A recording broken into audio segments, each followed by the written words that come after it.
La lutte contre le terrorisme est un travail de longue haleine, a rappelé Manuel Valls ce matin, sur le sol français, mais aussi à l'étranger. 3000 soldats sont notamment engagés au Mali pour contrer la menace djihadiste. Les équipes BFM TV ont pu suivre une de leurs opérations. Grand angle reportage, Quentin Bollier, Baptiste Besson et Julie Papet.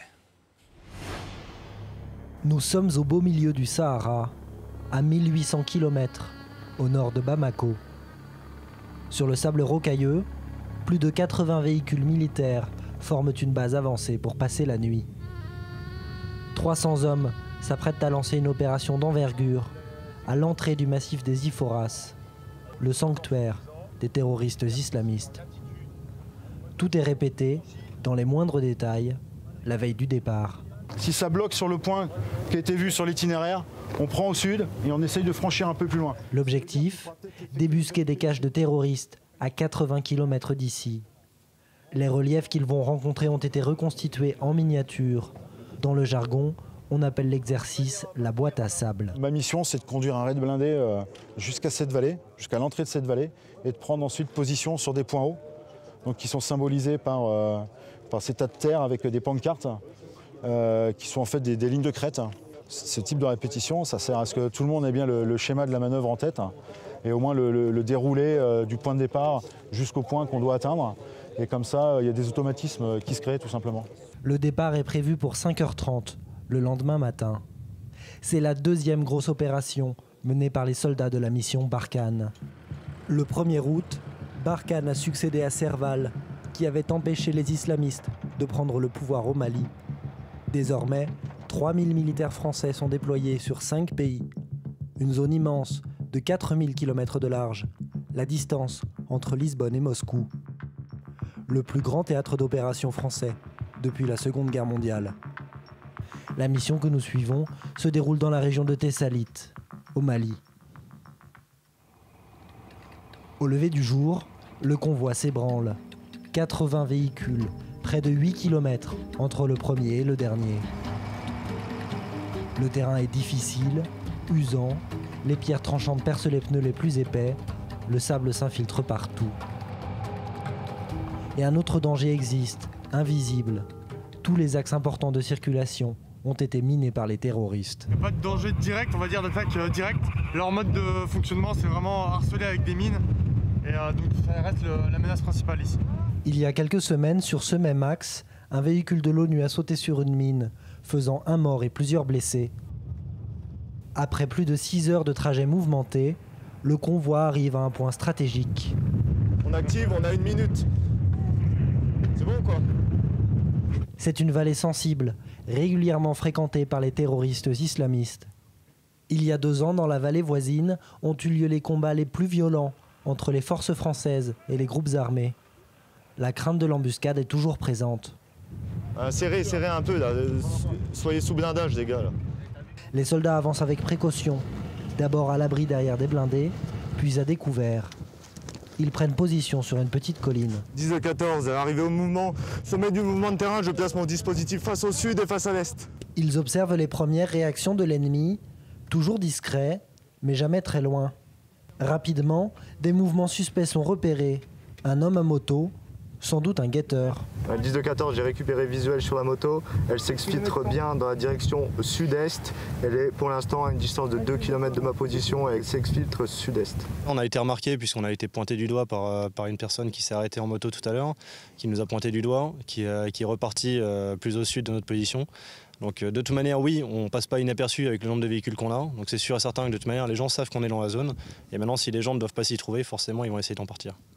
Ils notent tous les mouvements de population, même ceux des bergers.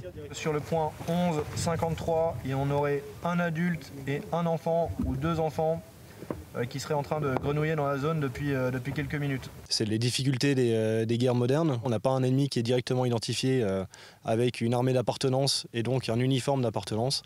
C'est des gens qui sont habillés comme tout civil, qui prennent une fois une Kalachnikov, qui nous tirent dessus dans l'eau, et puis après derrière, qui vont aller l'enterrer dans le sable. Et puis derrière, impossible à dire si oui ou non, ça va être un djihadiste parce qu'il va repasser avec ses chèvres à côté de lui. Et puis derrière, c'est fini, on ne pourra plus savoir si c'est oui ou non un méchant. C'est toute la complexité de la mission. Un ennemi presque invisible et qui ne se manifeste que rarement, par surprise. Quand la nuit tombe et que les soldats montent leur base avancée, la vigilance ne baisse pas. La veille est permanente. Le 14 juillet dernier, un terroriste kamikaze a lancé son pick-up piégé sur des blindés, regroupés comme ici. Il a tué un soldat français et blessé grièvement 7 autres. Chaque jour, par petits groupes, les soldats sont chargés de fouiller des lieux précis. Cette fois-ci, un amas rocheux qui peut servir de cache pour des hommes et pour des armes. Des drones ont repéré de l'activité ici les semaines ou les mois précédents. La recherche se fait presque pierre par pierre. Dans ces rochers, typiques de la région, les groupes armés sont comme chez eux. Ce sont des points stratégiques pour eux. Il y a quand même pas mal d'activités dans ce genre de terrain, tout simplement parce qu'ils peuvent s'y cacher assez facilement. Ils peuvent y faire des bivouacs, y allumer des feux tout en restant cachés par les mouvements de terrain, par les rochers.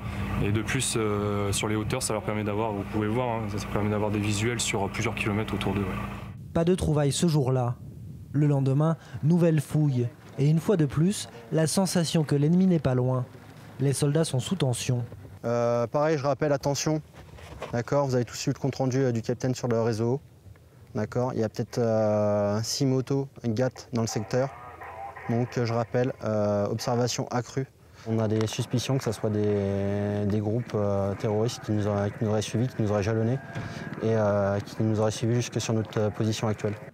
Lors de la patrouille, un objet va attirer le regard des soldats. Fiché entre deux pierres, un tube métallique.